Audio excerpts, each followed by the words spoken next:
We are all beautifully imperfect. You need to pay attention to what they're saying. You deny your weaknesses. When you get people to appreciate each other more, look out for each other more, take care of each other more, reduce the distance between them, then they actually work better together.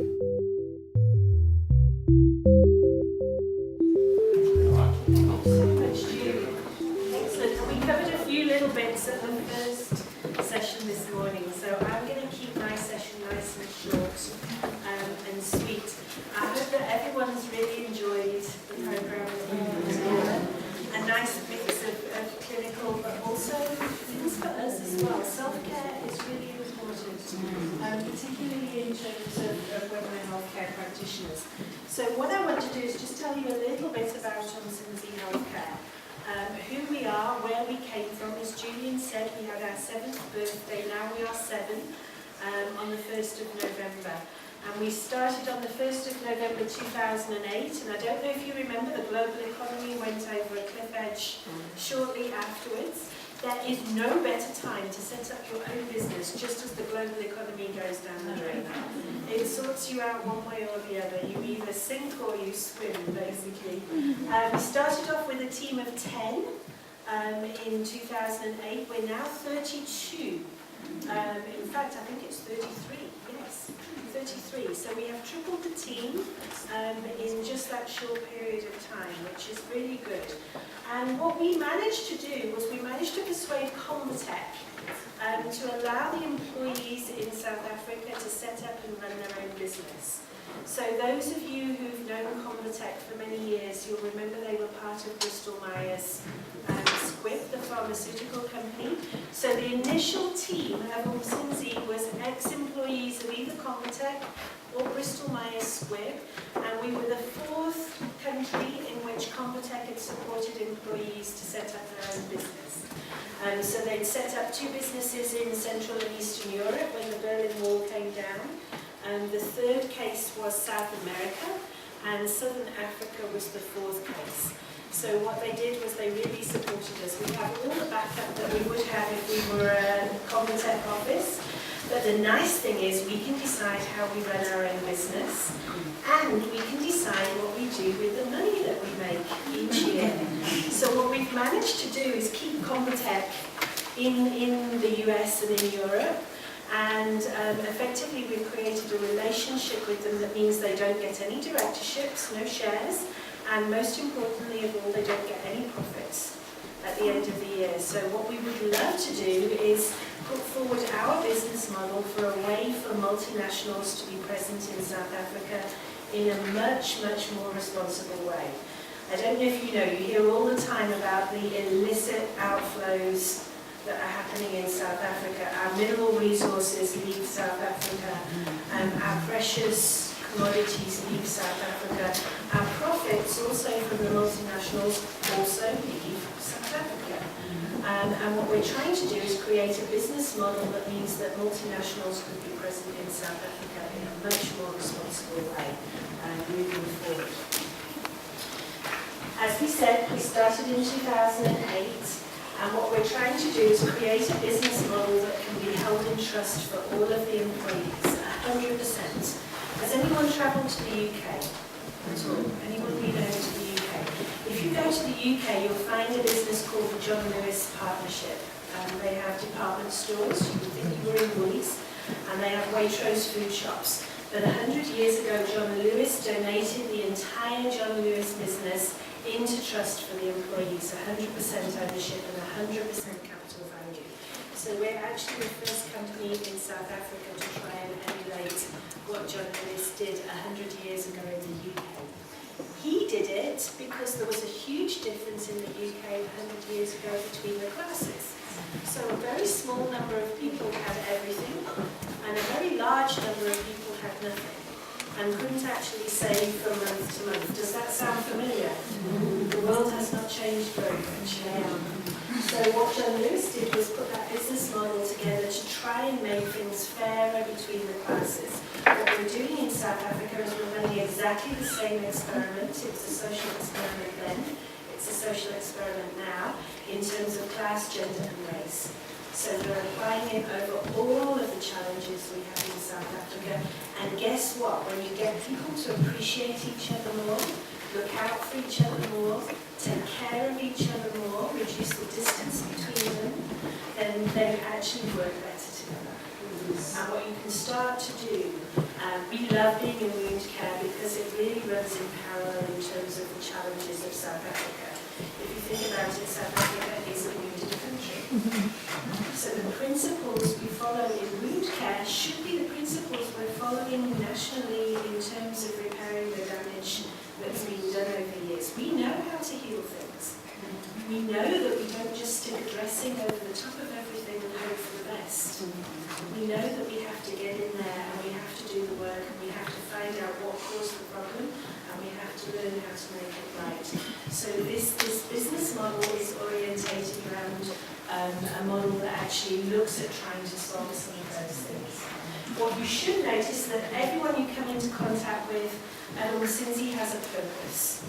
And like you have a purpose each day at the hospitals in terms of how we're going to look after your patients, we have a purpose as well. Hopefully you can see we care about what we do, we're passionate about it, and we love working in partnership. So at Umsinzi you don't win really big credit for doing things on your own. You actually do better if you've helped someone else out along the way and actually help them to a better place as well. What we'd love to see is that business in South Africa could transform for the better. And what we'd like to say, after 7 years of working hard at it, we think it's possible.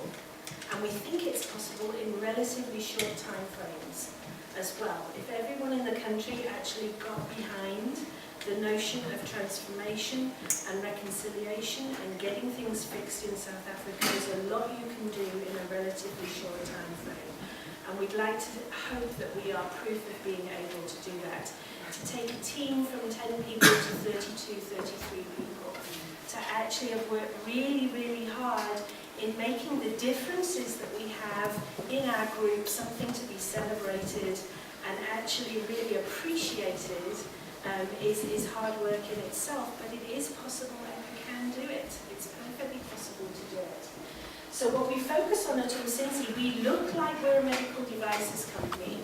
I'm sorry we've been misleading you a little bit.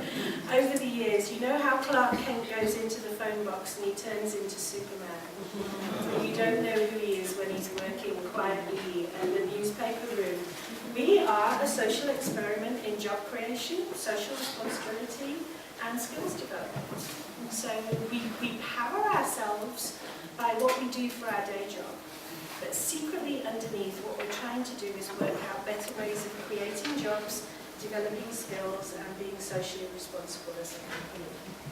What we love to do is we look very hard at our employment equity. We've won so many awards over the past 6 years, and predominantly gender-based in terms of women representation in the business.